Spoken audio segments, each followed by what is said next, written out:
مساء الخير يا حلوين، عاملين ايه؟ انا شيري، والنهارده فيديو جديد. فيديو النهارده كان بناء على طلب من بنت. برضو في بنوته بعتت لي قالت لي ازاي اتخلص من عاده سيئه كانت اداه تأقلم. والفيديو بتاع النهارده هيكون عن تجربتي الشخصيه في الموضوع ده. انا هقولك عن يعني هو كان تقريبا حاجتين، بس هما اكتر من حاجتين ساعدوني ان انا اتخلص من عادات سيئة كتير كانت اداة تأقلم. انا مش عارفة قلتها لكم في فيديو ولا قلته في التعليقات. لا، قلته في فيديو برضو. ان انا لما عالجت مشكلة النقص اللي كانت جوايا، الفلوس بتاعتي زادت. يعني الفلوس اللي كانت معايا، هتقولوا لي ازاي مع ان هو نفس المرتب يعني ما زادش. انا كنت مدمنة شوبينج واشتري حاجات تافهه بقى ومعرفش ايه فلما المشكله بتاعت النقص دي انا حليتها، ما بقتش لما ابقى متضايقه اروح اشتري. ما بقاش عندي الحته بتاعت ان انا اروح اشتري عشان انا متضايقه، ولا اشتري ده عشان خاطر معرفش الناس هتقول عليا ايه، ان انا جامده ومعرفش دلوقتي معايا ايه والكلام ده.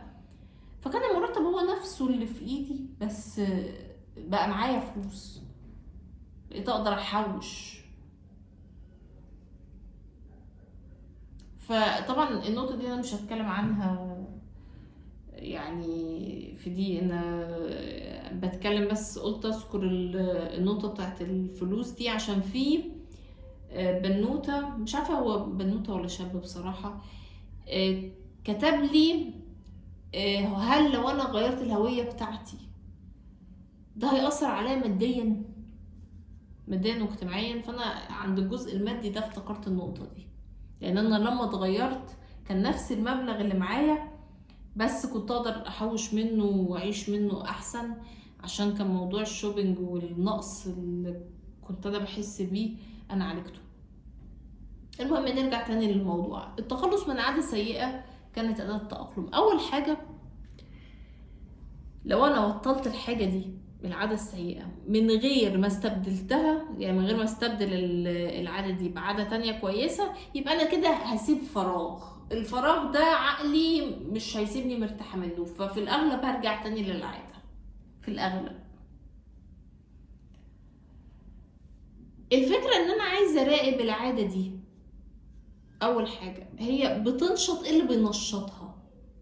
يعني ايه اللي بيخليها تقوم كده؟ ايه اللي بيخليني اقوم اعمل الحاجة دي؟ هل هو قلق؟ هل هو احساس بالوحدة؟ هل يعني في حاجات بتريجر من حاجات معينة؟ على حسب بقى كل حاجة، يعني هي بتيجي منين. لأن الموضوع ده ليه علاقة بالعادة اللي انت بتعمليها ايه، وليه علاقة بانت شخصيتك فيها مشاكل ايه برضو. بس خلينا نتكلم عن موضوع مثلا القلق. انا القلق بالنسبه لي كان حله الكتابه والرياضه. انا الرياضه ساعدتني كتير، وانا عارفه ان انا بذكرها كتير لان هي ساعدتني كتير في التعافي وفي تغيير نفسي. خصوصا ان انا كان جزء كبير من مشاكلي، او مش جزء كبير، خلينا نقول 50%. 50% من المشكله اللي كانت يعني عامله لي ازمه نفسيه كبيره كان جسمي. كنت بكره شكل جسمي جدا، فكان الرياضه لما ظبطتها في حياتي اتغيرت. في اول حاجه شكل جسمي اتغير تماما، فبقيت راضية عنه. حالتي النفسية اتغيرت، بقيت بتحرك لما بحس بقلق او توتر، بقوم احرك جسمي. بستنى اروح الجيم عشان العب رياضة. والكتابة، الكتابة دي لوحدها، هي والرياضة، الاتنين دول حاجتين سحريين كده في حياتكم. فهل لو هي بتنشط من ده، عندنا هو طريقتين. هل هي الوحدة؟ مثلا انا ببقى وحيده، طب انا ليه وحيده؟ مثلا هل اقدر اشترك دلوقتي في نشاط واتعرف على ناس؟ هل اقدر مثلا احاول ان انا اعود نفسي ان انا اروح انزل اشتري في اماكن بعيده واقعد اتكلم مع الناس مثلا واحاول اعمل اصحاب، احاول اعمل اصحاب اونلاين مثلا، فاتكلم في مواضيع انا مهتمه بيها؟ يعني حاجات مشتركة ليها علاقة بالشغل. ف يعني هل ممكن اشتغل دلوقتي حاجة؟ هل كمان شهرين ثلاثة ممكن اتعلم حاجة؟ يعني هل ممكن اتعلم حاجة دلوقتي كمان شهرين ثلاثة او 5 بالكتير اقدر اشتغلها؟ وهكذا. فالوحدة الفراغ ده برضه انا اقدر ازاي املاه؟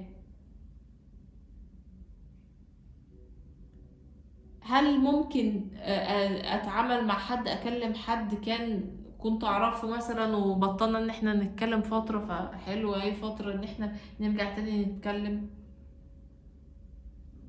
اشوف كده مين اللي عندي ومين الناس اللي كنت بكلمهم. تاني نقطة هي التأخير وليس المنع. يعني بلاش اللي هو لا انا مش هعمل كذا، انا مش هاكل شوكولاتة مثلا لمدة شهر او همنعها تماما، لا. خليني اخرها، اللي هو اصعبها واخرها. يعني مثلا اجي اقول ايه، خلاص بلاش دلوقتي، خليها كمان 10 دقايق. اقعد اجل، وبعد كده اقول خليها كمان نص ساعة. طب حد هيجي يقول لي طب ما انا كده كده كمان 10 دقايق ولا كمان نص ساعة هاكلها، استفدنا ايه؟ استفدنا ان الرغبة اللي جوانا بتهدى، ان انا بعود عقلي ان مش اول ما تطلب الحاجة اقوم اعملها، لا. لان ادمان الحاجات اللي هي السلوكية او ادمان عموما بشكل عام بيجي من ان انا عايزة الحاجة دي دلوقتي وبكمية كبيرة، لو عايزاها دلوقتي وكميتها كبيرة. فاللي هو حتة بقى ان انا هخليها على الاقل مش دلوقتي، فانا كده بحارب شوية من ان الادمان ده ما يسيطرش عليا او ما يستحوذ على تفكيري. اللي هو اول لما يعني بقى عايزة الحاجة على طول تجيلي، لا. اهدي شويه الرغبه ان هي ما تبقاش زي النار كده. تاني حاجه ان انا اصعبها. يعني الشوكولاته دي احطها في صندوق في قلب التلاجة من تحت مثلا، او ابقى يعني احاول ان انا مثلا بجيب حاجات غير صحيه، بس ما بجيبهاش جاهزه. يعني مثلا ما بجيبش تورت جاهزه، لا انا بجيب الكاكاو والكريم شانتيه والمعرفش ايه، وبعد كده بقول ايه انا هقوم اعملها بقى. فاللي هو بقى يعني دينا ويديكي طول العمر، مين هيقعد يضرب الكريم شانتيه ويعمل البيض ويعمل له الكيكه ويستنى الكيكه ويحط عليها الشوكولاته؟ فمش هنخلص بقى. فحته ان انا اصعبها دي مهمه. اخر حاجه خلق بيئه تساعدك. خلق بيئه تساعدك. يعني دلوقتي انا عايزه اظبط جسمي، ما ينفعش اكون انا عايزه اظبط جسمي ورايحه بتابع اسمها دي مدام نادية السيد على التيك توك، وهي عمالة تحط بقى المكرونة بالبشاميل بالجبنة ومعرفش ايه والبطاطا البشاميل، وبصي الحاجات سخنة ازاي والحاجات بتطلع بخار ما انا هقوم اعملها واكلها. انا عشان اظبط جسمي لازم اكون السوشيال ميديا دي بنات كتير بتتكلم عن الرياضة، واحد بيتكلم عن الرياضة والخسسان او عن ازاي تبني عضل ايا كان، جروبات انا مشتركة فيها كتير. مثلا صورة للبنت، مثلا واحدة انا عايزة ابقى في نفس الفورمة بتاعتها، احط صورتها مثلا. انا عايزة اتعلم لغة جديدة، يبقى اغلب الناس اللي بتابعهم بيتكلموا اللغة دي. مش منطقي ان انا هبقى عايزة اتعلم لغة جديدة وتلات ارباع الناس اللي بتابعهم بيتكلموا عربي. لا، انا اختار لي محتوى واحدة او اتنين اللي هم ناس يعني دول بقى لازم اتابعهم عشان مفيدين قوي، لكن باقي الناس كلها بيتكلموا بلغات، باللغة اللي هي يعني اللي انا عايزة اتعلمها. كده انا بخلق بيئة بتساعدني.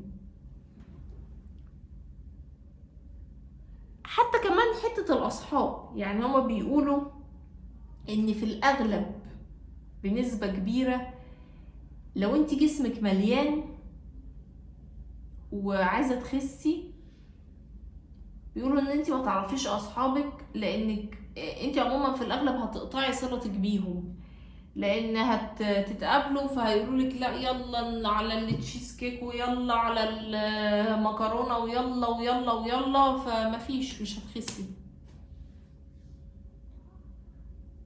فخلق البيئة اللي بتساعدك دي مهم ان انتي تحطي البيئة اللي بتساعدك دي، تحاولي ان انتي انا هحوط نفسي بناس بتتكلم. انا ما عايزة ادخل كلية طب وعايزة اتحفز عشان اذاكر، خلاص يبقى تابع دكاترة واتابع واشوف ده واشوف دي وبس كده يا حلوين. ده كان فيديو النهاردة واشوفكم على خير.